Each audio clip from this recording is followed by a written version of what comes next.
અને સમાચારો બિહારમાં ધનકુબેર શિક્ષણાધિકારી પશ્ચિમ ચંપારણમાં વિજિલન્સના દરોડા પાડ્યા। વિજિલન્સ વિભાગે મોટી કાર્યવાહી હાથ ધરી છે। મોટી માત્રામાં રોકડ રકમ જપ્ત કરવામાં આવી છે। નોટોથી ભરેલા બે બેડ જોવા મળ્યા। જી હા, નોટા બંડલ જોઈને વિજિલન્સના અધિકારીઓ પણ ચોંકી ઉઠ્યા છે। નોટા બંડલ ગણવા માટે મશીન મંગાવવા પડ્યા। જી હા, પથારી જે છે તે પૈસાની પથારી છે। વિજિલન્સ વિભાગે બિહારમાં મોટી કાર્યવાહી હાથ ધરી, જ્યાં પશ્ચિમ ચંપારણમાં રેડ કરતા બે આખાઈ બેડ પર પૈસા પાથરેલા જોવા મળ્યા। આટલી મોટી માત્રામાં રોકડ રકમ હાલ જપ્ત કરી લેવામાં આવી છે।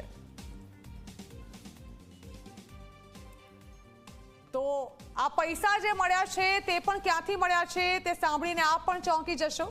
એક શિક્ષણાધિકારી જેમના ઘરમાંથી આટલી હદે નોટોના બંડલ મળી આવ્યા છે। આ પૈસાદાર શિક્ષણાધિકારી કઈ રીતે આ પૈસા લાવતા હશે તે સવાલ પૂછવાની જરૂર નથી, કારણ કે આ દ્રશ્યો જ તેનો જવાબ આપી રહ્યા છે કે શિક્ષણાધિકારીના ઘરમાં પૈસાની પથારી થતી હતી। હાલ આ મોટી માત્રામાં રોકડ રકમ જપ્ત કરી લેવામાં આવી છે અને હવે કડક કાર્યવાહીની માંગ ઉઠી છે।